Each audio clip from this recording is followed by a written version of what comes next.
the Gospel of Matthew chapter 28 verse 16 to 20, Jesus gave His disciples a mission to go out, lead people toward goodness, and never be afraid because He will always be with them.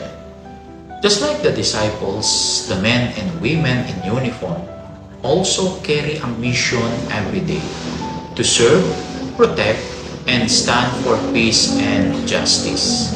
Being a police officer is not only about authority and uniform, but also about courage, sacrifice, and compassion for the people.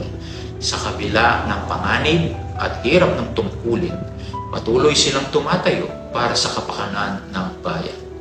Tulad ng pangako ni Jesus, I am with you always. This reminds every police officer that they are never alone in fulfilling their duty.